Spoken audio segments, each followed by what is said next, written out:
Com a palavra, o general Mourão. Segunda-feira acontece uma coisa, na terça outra, na quarta uma terceira, e a gente não sabe para onde vai. Então essa é a realidade que nós estamos vivendo e que nós temos que enfrentar. Não podemos fugir disso. Próximo, Ferraz. Então, mais do que nunca, a gente precisa vigiar com muita atenção tudo, porque o mundo está complicado. Grandes corporações desafiando os estados nacionais. Vimos isso aqui no nosso país.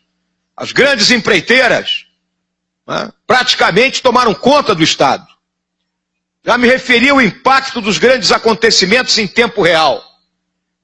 E grande número de atores governamentais que ocupam espaços que seriam do Estado. O interesse público e privado com grande interação e levando a quê? A corrupção. O crime organizado, né? Possibilidade de um novo colapso do sistema financeiro. Aí o pessoal alardeando que a Bolsa de Valores atingiu 75 mil pontos. Vamos olhar lá. São 4 grandes empresas que detêm 60% das ações. 2 são banco, Itaú e Bradesco. E as outras 2 são empresas de commodities, Petrobras e a Vale. O resto são pequenas empresas. Fluxo de capitais ilícitos, né? Hoje está havendo uma união mundial para conter isso. A lavagem de dinheiro que ocorre, né? Tivemos há pouco aí aquela dinheirama encontrada lá em Salvador, lá com o nosso amigo, digamos assim, entre aspas, Gedel, né? Que tomava banho com o dinheiro, né? Tal a quantidade de impressões digitais que havia nele. Migrações ilegais, né? Aqui em Brasília nós não vemos isso muito, mas vão ao Rio de Janeiro, caminhem na orla de Copacabana no final da tarde e vão ouvir línguas africanas, espanholas, haitianos e por aí afora. Conflitos armados, doenças infecciosas, a febre amarela voltou, chikungunya, zika, coisas que nós julgávamos banidas, esgotamento das fontes de energia. E o nosso país tem muita fonte de energia. Olham para a gente com olho grande. Espionagem, a instabilidade dos regimes. Os políticos hoje eles falam o que as pessoas querem ouvir, não têm compromisso com o futuro e vence a eleição o político, o melhor marqueteiro e capaz de reunir e interpretar maior volume de ideias para, digamos assim, enganar a população. Próximo. Contingente de excluídos. E aqui eu quero dizer que excluídos não são pobres. Nós que operamos nas favelas do Rio de Janeiro, na Maré, no Alemão, ali nós vemos a realidade do excluído, é aquele onde o Estado não chega. O Estado não retira o lixo, o Estado não mantém a escola, o Estado não mantém a unidade de pronto atendimento funcionando, o Estado não coloca o saneamento básico, o Estado não dá nada para essas pessoas. Aí quem é que dá? É o traficante. O traficante vende o gás, o traficante vende a internet, o traficante vende a TV a cabo, o traficante bota um médico lá dentro para atender a população. Esses são os excluídos. Os nossos países dependem da exportação de itens primários e de pequeno valor agregado. Então está aqui, ó, nossos principais itens: ferro, petróleo, açúcar, soja, cobre, ouro. Esses são os principais itens de importação. Nada de produtos industrializados. Os grandes compradores, 35% do que se vende da América do Sul compra os Estados Unidos, 27% a China. São os 2 grandes compradores. Próximo. Regimes políticos frágeis. Tá aí, ó, Venezuela com problema, Equador com problema, Bolívia com problema. Insegurança institucional ligada à fragilidade dos regimes. Próximo. Diplomacia paralela, regida por atores não institucionais e com estratégias, em tese, pouco transparentes. Mas nós sabemos que são bem transparentes. Qual é a diplomacia paralela? Está aqui, ó, o Foro de São Paulo, que todos os senhores e as senhoras conhecem muito bem. Mas em algumas plateias que eu compareço, o pessoal desconhece. Está aqui, ó, criado em 1990. Olha quem está aqui, ó. sentadinho aqui, ó. Amigo lá do nosso, na época ainda, o Fidel Castro. O que o Fidel Castro fez? Quando acabou o ouro de Moscou, ele criou essa organização. Próximo aí, Ferraz. É a mais vasta organização política que já existiu na América Latina. Participam todos os governantes esquerdistas do continente. Mais de 100 partidos legais e várias organizações criminosas ligadas ao narcotráfico e ao sequestro. Tínhamos as Farc agora vão virar um partido político, e o Movimento de Esquerda Revolucionário Chileno, entre outras. Foro de São Paulo está atuando? Está atuando. Próximo. Aqui, ó. Segundo encontro, 15 de julho. Solidariedade a quem? Lula e a Venezuela. Então, esse pessoal não desiste nunca. Hã? Aquela história, sou brasileiro e não desisto. Aqui, ó, essa turma aí não desiste. Próximo. Aqui temos condições favoráveis à atuação daquela criminalidade transnacional, inteligência dos grandes países, ONGs, grandes empresas e decisões das organizações multilaterais. ONU, OTAN, decisões desses grupos nos influenciam. Somos vulneráveis àquelas ameaças globais e aqui estão os maiores produtores de droga. Bolívia, Peru, Colômbia na cocaína e Paraguai na maconha. E quem é o grande mercado consumidor? O Brasil. Crise política, preciso discorrer da crise política, de todo o esgotamento do modelo implantado a partir da Constituição de 88, que um dos partidos políticos existentes hoje chamou de presidencialismo de cooptação. Preciso discutir da baixa representatividade dos poderes da República. Preciso tratar da forma como nós temos uma proliferação de partidos que não representam a ninguém. Algum dos senhores e as senhoras se sentem representados por algum partido político existente? Está coerente com as ideias que a gente comunga? Então nós precisamos reformar a nossa política, com urgência, para que ela viva com P maiúsculo e não com P minúsculo. A crise psicossocial, a crise de valores da sociedade, Ricardo tratou dela, o Ricardo esgotou praticamente a minha palestra. Essa crise, ela está atacada onde? Na célula máter da sociedade, que é a família. A partir do momento que se busca destruir a família, nós vimos agora essa questão do Banco Santander patrocinando uma exposição onde até zoofilia era mostrada para crianças. A que ponto a gente chega? Eu vou abordar mais ela mais adiante. Mas eu vou falar agora da crise econômica. Pode tocar aí, Ferraz. É o nosso Harvey. Né? O Harvey lá nos Estados Unidos, ele destruiu o Houston. E aqui? Começa na Constituição de 88. Aquela de não sei quantos artigos, não sei quantas emendas. A Constituição Cidadã, que regula do alfinete ao foguete, regula o horário de trabalho do bancário, os juros. No artigo 5º, que tem 70 e tantos direitos individuais, né? O falecido Roberto Campos jocosamente dizia que um dos itens lá está dito que todo brasileiro tem direito à vida. Quando ele morresse, a família entraria contra o Estado, porque deixou ele morrer, já que todo mundo tem direito à vida. Né? Cheia da palavra direito e pouquíssima da palavra dever.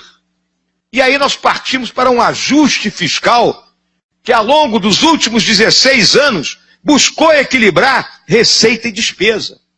Porque, minha gente, governo é igual à nossa casa. A gente não pode gastar mais do que ganha. Se eu gasto mais do que ganho, eu vou para o cheque especial. Se eu estouro o cheque especial, eu vou estourar depois o cartão de crédito. E por último, eu vou para o agiota. É igualzinho. E aí, o que aconteceu? Aí entrou essa dupla.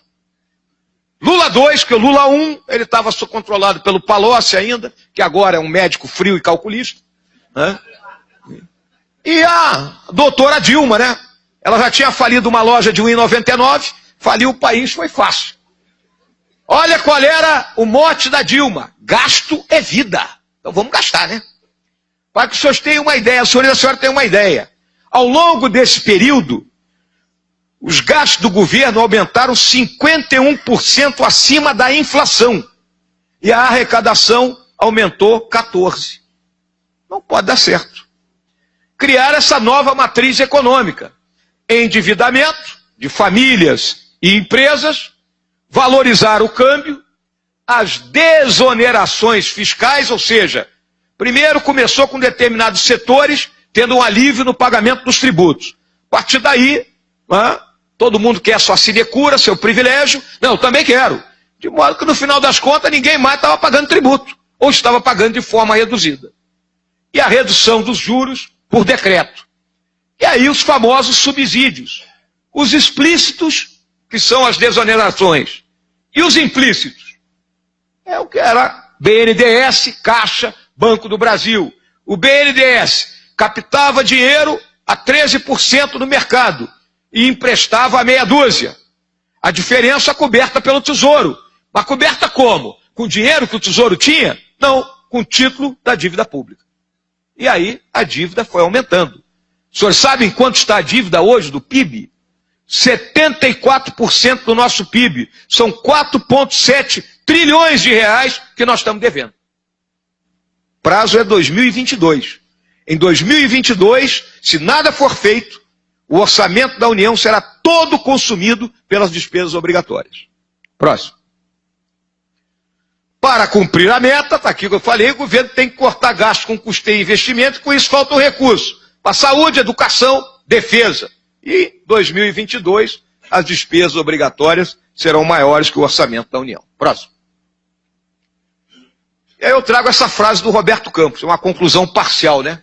Que a diferença entre a estupidez e a inteligência é que a inteligência é limitada, infelizmente. Essa é a realidade. Próximo.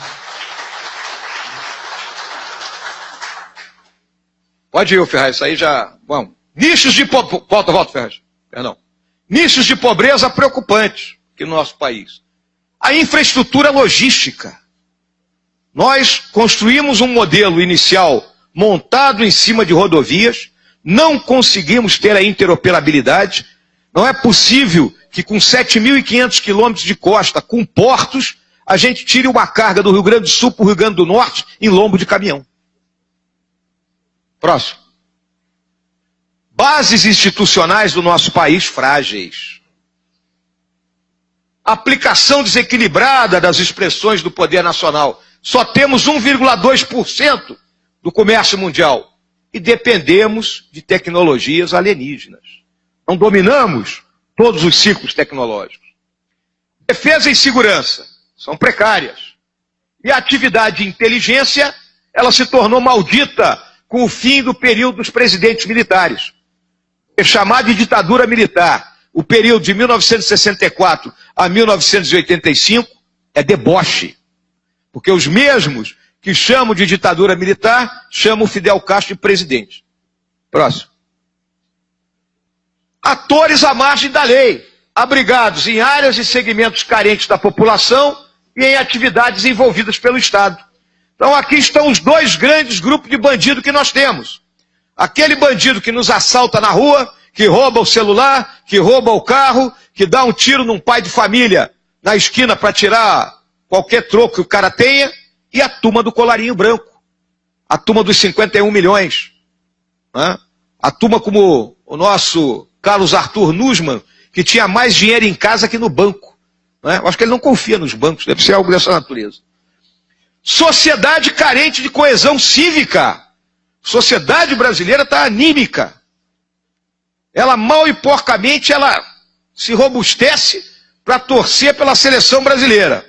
Ou então sai brigando entre si em qualquer jogo de time de futebol.